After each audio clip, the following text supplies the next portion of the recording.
Jeans ki yetlom thangba pocket te yauriba apikba pocket asi karigidamak haplibano. Dolly chaiwala na karigidamak Big Boss na tarokpa invite po reject tawribano. Karigidamak angangsingna champal tongba matamda ona taina na tonglibano amadi pung mapan khaktamak changna train station ama saba loisinkiba leibak adu karamba leibakno. Pumnamak ngasigi video asida aikoi punna khangminasi. Subscribe to widriba chili nausingna channel asibu puning thogat poina subscribe to sinbiramo. Fact number 1 da holidays singda aikoi wakal fresh oinabagidamak aikoi gi yunggi mapanda koiba chatnai. Karigumba paisa khara hena paiba imung oiragadi country wangmada haibadi atopa leibakta chatli. India da su sahi amada foreigners sing masing langamdana lai adubu malem sida khwai pamna chatnaba leibak asi karamba leibak no khangbibra. Leibak ado France ni. UNWTO na phongdokhibagi matungina France ta 90 million visitors laktuna khwai hena visit tawba leibak adu oiri. Ani subada karamba leibak leibage haibdo mayamna comment section da thambiramo. Chumlaba comment sing adu mathangi video gi screen da thokhanjarake. Fact number 2 da malem da khwai wangba statue asi Gujarat ta leiba Statue of Unity asino oiri. Magi awangmana 579 feet oi. Fact number 3 da Karigumba kanda adongi makata ba gyan fazana tadriba angang ama champal fazana tongbidona lehellabasu ngehakki matungda yengluba matamda chumna tongnamba champal adu ona tainana tongba thengnabiramgani. Masi karigino khangbibra? Masi mahausadagi tawraklaba thawongni adubu masigi sumaram chawna lei. Angang singi makhong asi matam aduda champal natraga khongup aduga chanaba khong amu oidre. Adugi sumathakta champal adu makhoigi kokta masini yetni natraga oini haibagi gyan losing adu ningthina leitriba matam oibadagi ona tainana tonglibani. Fact number 4 da Cristiano Ronaldo na angang oringai mapada hoji khoina paisa paidrabaso hayeng kona paisa paiduna achauba yum amasu sagani haina Cristiano Ronaldo na haiki. Masida mapana madu kaidaunungda oithokloi haina hairammi. Adubu ngasidi pumnamak leire watre adubu watlibasi ipa khaktamak ngaire haina Cristiano Ronaldo na tweet tawraki. Fact number 5 ta Dolly chaiwala budi mayam loina khangbiramgani. Nupa asina Big Boss ta laknabagidamak invite tawrokpa matamda reject tawki. Masigi maramsi mahaki mama amadi magi chagi dukan asi Big Boss ta chatkringai numit nifuga mangani manghaningdabagidamak lakpa ngamloi haikibani. Thawong asina maram oiraga hojik social media da kanna viral oiri. Masina su mahaki popularity asi khangen hengalakki.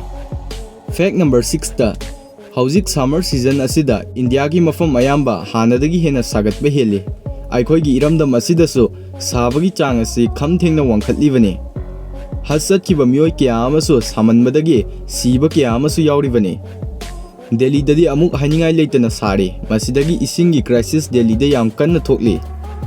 Ising chang naina pibinaba protest tawrubagi damak Delhi police na isingi kenan sing sizinaduna protester sing asi tanthoki. Masi so angakpa amani. Fact number 7 da karigumba adom mapung phaba misak ama oiraba aduga nahakna restaurant ta karigumba ama nathanta chaba ngamlaba amadi cinema hall da kanasu yauduna naitong khak yengba ngamlaba adu oiragadi nahak punsida tawningba thabak thoramsing adu atai mioi singdagi yam laina tawba ngammi taklibani. Masi expert kya na haiba wafamni try tawduna muktang yengbiyo amadi mamangda yawkhrabasingna comment section da thambiramo. Fact number 8 China leibak asi hojik superpower oire haifo yaribani. Leibak sida leidiba mioi khuding chawkhatpagi wakal khanba amadi future bu mangam sana uba ngammi haibasi makhoigi thabak thoramsingna takli. China gi angakpa fake ama oina engineer lising amaga chawngana pung mapan khakki manungda train station ama mapung fana saba ngamki.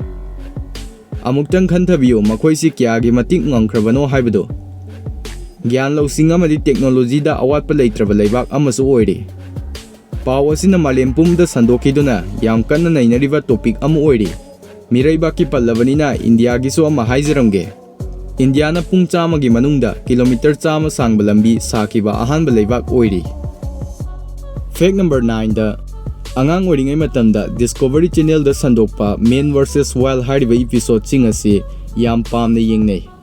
Adubu nupa asina sa tin amadi ngana chingba sing faduna chaba aikoi ui.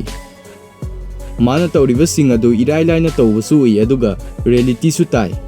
ꯑꯗꯨꯕꯨ film shooting ꯑꯃꯒꯨꯝꯅꯤ ꯔꯤꯌꯦꯂꯤꯇꯤꯗꯗꯤ ꯃꯁꯤꯅꯤ ꯑꯣꯏꯔꯤꯕꯁꯤ꯫ ꯑꯉꯥꯡ ꯑꯣꯏꯔꯤꯉꯩ ꯃꯇꯝꯗ ꯑꯎꯕ ꯈꯨꯗꯤꯡ ꯊꯥꯖꯔꯝꯕꯗꯣ ꯍꯧꯖꯤꯛꯇꯤ ꯄꯨꯝꯅꯃꯛ ꯈꯪꯂꯛꯄꯒꯨꯝ ꯇꯧꯏ꯫ ꯐꯦꯛ number 10ꯗ ꯃꯁꯤꯗ ꯎꯔꯤꯕ ꯄꯤꯛꯆꯔ ꯑꯁꯤ ꯗꯨꯕꯥꯏꯒꯤ ꯁ꯭ꯀꯥꯏ ꯔꯦꯁꯇꯨꯔꯦꯟꯠꯅꯤ꯫ ꯃꯤꯑꯣꯏ ꯈꯔ ꯑꯃꯗꯤ ꯆꯨꯝꯅꯒꯤ ꯔꯦꯁꯇꯨꯔꯦꯟꯠ ꯑꯃꯗ ꯐꯥꯎ ꯆꯪꯕ ꯉꯝꯗꯕ ꯂꯩꯔꯤ, ꯑꯗꯨꯕꯨ ꯗꯨꯕꯥꯏꯗꯗꯤ ꯃꯈꯥꯗ ꯄꯦꯜꯂꯛꯇ꯭ꯔꯗꯨꯅ ꯑꯇꯤꯌꯥꯗ ꯑꯣꯏꯅ ꯔꯦꯁꯇꯨꯔꯦꯟꯠ ꯍꯥꯡꯅꯔꯦ꯫ ꯃꯈꯣꯏꯁꯤ ꯐ꯭ꯌꯨꯆꯔꯗ ꯍꯤꯡꯂꯤ ꯍꯥꯏꯕꯗ ꯍꯥꯏꯃꯟꯕ ꯊꯣꯛꯇ꯭ꯔꯕꯅꯤ꯫ ꯗꯨꯕꯥꯏ ꯚꯤꯖꯤꯠ ꯇꯧꯔꯕ ꯚ꯭ꯌꯨꯑꯔꯁ ꯀꯌꯥꯝ ꯌꯥꯎꯕꯒꯦ ꯍꯥꯏꯕꯗꯨ ꯀꯃꯦꯟꯠꯇ ꯊꯝꯕꯤꯔꯝꯃꯨ꯫ ꯐꯦꯛ ꯅꯝꯕꯔ 11ꯗ ꯏꯟꯗꯤꯌꯥ ꯑꯁꯤ ꯑꯁꯦꯡꯕꯗꯤ ꯌꯥꯝꯅ ꯄꯥꯋꯔꯐꯨꯜ ꯑꯣꯏꯔꯤꯕ ꯀꯟꯇ꯭ꯔꯤ ꯑꯃꯅꯤ꯫ ꯃꯐꯝꯁꯤꯗ ꯕꯤꯂꯤꯅꯤꯌꯔꯁ ꯑꯃꯗꯤ ꯃꯤꯂꯤꯅꯤꯌꯔꯁ ꯀꯌꯥ ꯑꯃꯁꯨ ꯂꯩꯔꯤꯕꯅꯤ꯫ ꯑꯗꯨꯕꯨ ꯆꯥꯎꯔꯥꯛꯅ ꯏꯟꯗꯤꯌꯥꯗꯒꯤ 4,300 ꯃꯤꯂꯤꯅꯤꯌꯔꯁ ꯃꯨꯛꯇꯤ ꯏꯟꯗꯤꯌꯥ ꯊꯥꯗꯣꯛꯇꯨꯅ US ꯑꯃꯗꯤ ꯑꯇꯣꯞꯄ ꯆꯥꯎꯈꯠꯄ ꯂꯩꯕꯥꯛꯁꯤꯡꯗ ꯆꯠꯈꯤ꯫ ꯐꯦꯛ ꯅꯝꯕꯔ 12ꯇ ꯀꯔꯤꯒꯨꯝꯕ ꯁꯃꯨꯗ꯭ꯔꯒꯤ ꯏꯁꯤꯡ ꯏꯃꯥꯏ ꯑꯁꯤ ꯄꯥꯔꯞꯅ ꯍꯦꯟꯒꯠꯂꯛꯄ ꯃꯇꯝꯗ ꯂꯨꯞꯈꯤꯗꯧꯔꯤꯕ ꯑꯍꯥꯟꯕ ꯂꯩꯕꯥꯛ ꯑꯁꯤ ꯃꯥꯜꯗꯤꯚ ꯑꯁꯤꯅꯤ꯫